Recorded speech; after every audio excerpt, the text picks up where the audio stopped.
ನಮಸ್ಕಾರ ಸ್ನೇಹಿತರೆ, welcome to Welsid capital YouTube channel. ನಿನ್ನೆ ಮಾರ್ಕೆಟ್ನಲ್ಲಿ ಸ್ಟ್ರಾಂಗ್ ರ್ಯಾಲಿ ನೋಡಿದ್ವಿ.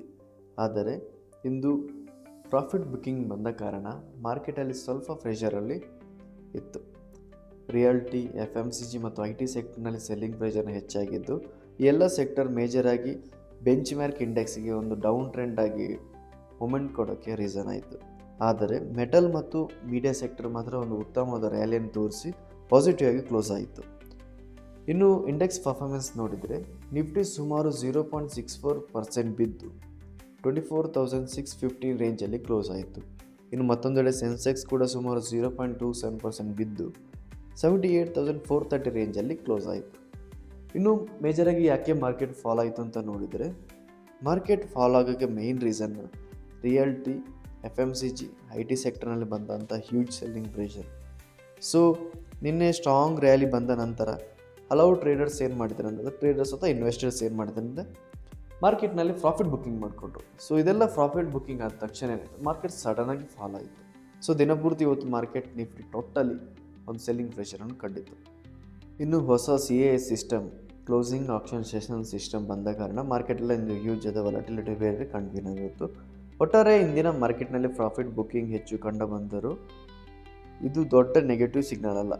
ಕೆಲವು ಸೆಕ್ಟರ್ ಒಂದು ನೆಗೆಟಿವಲ್ಲಿ ಕ್ಲೋಸ್ ಆಯಿತು, ಕೆಲವು ಸೆಕ್ಟರ್ ಪಾಸಿಟಿವಲ್ಲಿ ಕ್ಲೋಸ್ ಆಯಿತು. ಸೊ ಒಟ್ಟಾರೆ ಒಂದು ಪ್ರಾಫಿಟ್ ಬುಕ್ಕಿಂಗ್ ಅಂತ ಹೇಳ್ಬೋದು.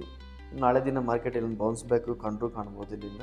ಯಾಕೆಂದರೆ ಓವರ್ಲಾಗಿ ಬುಲಿಶ್ ಸೆಂಟಿಮೆಂಟ್ ಇನ್ನೂ ಇದೆ ಮಾರ್ಕೆಟಲ್ಲಿ. FIDI ಕಂಟಿನ್ಯೂಸ್ ಬೈಯಿಂಗ್ ಆಗ್ತಿದೆ.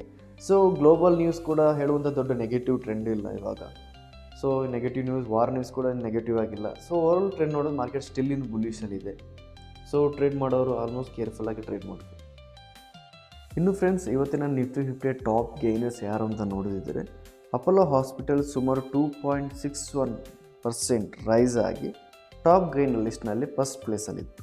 ಇಂಡಲ್ಕೋಟ್ ಕೂಡ 2.52% ಗೈನ್ ಆಗಿದ್ದು, ಮೆಟಲ್ ಸೆಕ್ಟರ್ನಲ್ಲಿ ಸ್ಟ್ರಾಂಗ್ ಬೈಯಿಂಗ್ ಕಂಡು ಬಂದಿತ್ತು.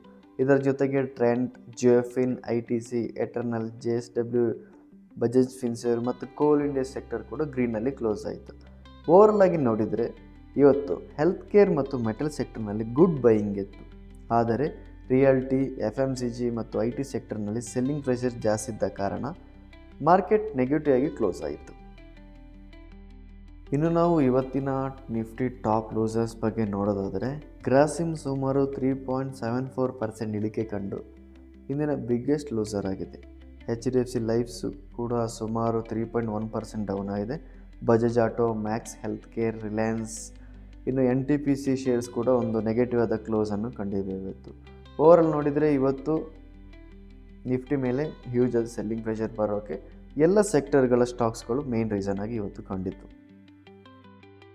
ಇನ್ನು ಫ್ರೆಂಡ್ಸ್, ಇವತ್ತಿನ ಮಾರ್ಕೆಟ್ನಲ್ಲಿ ಎಲ್ಲರೂ ಡಿಸ್ಕಷನ್ ಮಾಡಿದ ವಿಷಯ ಏನಂದರೆ ಕ್ಲೋಸಿಂಗ್ ಆಪ್ಷನ್ ಸೆಷನ್ ಅಥವಾ CAS. ಇನ್ನು ಈ CAS ಅಂದರೆ ಏನು ಅಂತ ತಿಳ್ಕೊಳ್ಳೋರು ಬನ್ನಿ. ಮೊದಲು ಏನಾಗ್ತಿತ್ತು ಅಂದರೆ 3:30ಗೆ ಮಾರ್ಕೆಟ್ ಕ್ಲೋಸ್ ಆದಾಗ ಕೊನೆಯ ಟ್ರೇಡ್ ಯಾವ ಪ್ರೈಸ್ನಲ್ಲಿ ಟ್ರೇಡ್ ಆಗ್ತಿದೆಯೋ ಅದೇ ಪ್ರೈಸನ್ನು ಅಫಿಷಿಯಲ್ ಆಗಿ ಕ್ಲೋಸಿಂಗ್ ಪ್ರೈಸ್ ಅಂತ ಪರಿಗಣಿಸ್ತಿದ್ರು. ಆದರೆ ಈಗ ಹೊಸ ಸಿಸ್ಟಮ್ ಬಂದಿದೆ. ಸೊ ಹೊಸ ಸಿಸ್ಟಮ್ ಪ್ರಕಾರ ಯಾವ ಥರ ವರ್ಕ್ ಆಗುತ್ತಂದರೆ, 3:30 ಆದ ನಂತರ ಮಾರ್ಕೆಟಿಗೆ ಬಂದಿರುವಂತಹ ಎಲ್ಲ ಬೈ ಆರ್ಡರ್ಸ್ ಅಥವಾ ಸೆಲ್ ಆರ್ಡರ್ಸನ್ನು ಎಕ್ಸ್ಚೇಂಜ್ ಕಲೆಕ್ಟ್ ಮಾಡುತ್ತೆ. ಈ ಆರ್ಡ್ರನ್ನು ಕಲೆಕ್ಟ್ ಆದ ನಂತರ ಸೊ ಯಾವ ಪ್ರೈಸ್ನಲ್ಲಿ ಹೆಚ್ಚು ಶೇರ್ಸ್ ಆರ್ಡರ್ ಆಗುತ್ತೋ ಅಥವಾ ಯಾವ ಪ್ರೈಸಲ್ಲಿ ಹೆಚ್ಚು ಶೇರ್ಸನ್ನು ಆರ್ಡರ್ ಹಾಕಿದರು ಅಂದರೆ ಇನ್ವೆಸ್ಟರ್ಸ್, ಸೊ ಆ ಪ್ರೈಸನ್ನು ಅಫಿಷಿಯಲ್ ಆಗಿ ಕ್ಲೋಸಿಂಗ್ ಪ್ರೈಸ್ ಅಂತೇಳಿ ಪರಿಗಣಿಸ್ತಿದ್ರು.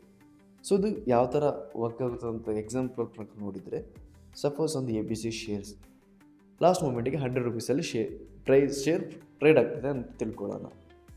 ಇವಾಗ ಏನಾಗುತ್ತೆ ಅಂದರೆ, ಕ್ಲೋಸಿಂಗ್ ಟೈಮಲ್ಲಿ ಇನ್ವೆಸ್ಟರ್ಸ್ ಏನು ಮಾಡ್ತಾರೆ ಅಂದರೆ 100 ರೂಪೀಸ್ಗೆ ಆರ್ಡ್ರ್ ಹಾಕ್ತಾರೆ. 100 ರೂಪೀಸಿಗೆ ಫಾರ್ ಎಕ್ಸಾಂಪಲ್ 100 ರೂಪೀಸಿಗೆ 5 ಆರ್ಡ್ರ್ ಹಾಕಿದರೆ 100 ರೂಪೀಸ್ .50 12 ಆರ್ಡ್ರ್ ಹಾಕಿದರು. ಇನ್ನು 100 ರೂಪೀಸ್ .20 20 ಆರ್ಡ್ರ್ ಹಾಕ್ತಿರು ಅಂತ ತಿಳ್ಕೊಳ್ಳೋಣ. ಇವಾಗ ಏನು ಮಾಡುತ್ತೆ ಅಂತ ಎಕ್ಸ್ಚೇಂಜ್ 100 ರೂಪೀಸ್ .20 ಹೆಚ್ಚು ಆರ್ಡರ್ ಬಿದ್ದ ಕಾರಣ ಇದೇ ಅಫಿಷಿಯಲ್ ಆಗಿ ಒಂದು ಕ್ಲೋಸಿಂಗ್ ಪ್ರೈಸ್ ಅಂತ ಡಿಕ್ಲೇರ್ ಮಾಡ್ತಾರೆ.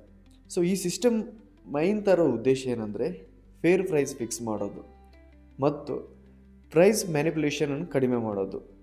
ಆದರೆ ಈ ಹೊಸದಾಗಿ ಬಂದಿರುವಂಥ ರೂಲ್ಸಿಂದಾಗಿ ಕ್ಲೋಸಿಂಗ್ ಟೈಮಲ್ಲಿ ಟೈಮ್ ನಿಫ್ಟಿ ಹ್ಯೂಜ್ ವಾಲಟಿಲಿಟಿ ಇರುತ್ತೆ. ನಿಫ್ಟಿ ಐದರ್ ಪ್ಲಸ್ ಹೋಗುತ್ತೆ, ಟೈಮ್ಸ್ ಅದೇ ಟೈಮಲ್ಲಿ ಸೆನ್ಸೆಕ್ಸ್ ಡೌನ್ ಇರುತ್ತೆ. ಸೊ ಇದೆಲ್ಲ ಮ್ಯಾಚಿಂಗ್ ಟೈಮಲ್ಲಿ ಒಂದು ಮೊಮೆಂಟಮ್ ಇರುತ್ತೆ, ಈ ವಾಲಟಿಲಿಟಿಯನ್ನು ಕಾಣ್ಬೋದು. ಸೊ ಮುಂದಿನ ದಿನಗಳಲ್ಲಿ ಇದೊಂದು ಟ್ರೇಡರ್ಸ್ಗೆ ಹೊಸ ನಿಯಮ ಇದೊಂದು ಅಡ್ಜಸ್ಟ್ ಆಗಿ ಹೋಗೋದ್ರ ಮೇಲೆ ನಿಫ್ಟಿ ಇನ್ನೂ ಸ್ಟೇಬಲ್ ಆಗುವ ಸಾಧ್ಯತೆ ಹೆಚ್ಚಾಗಿದೆ.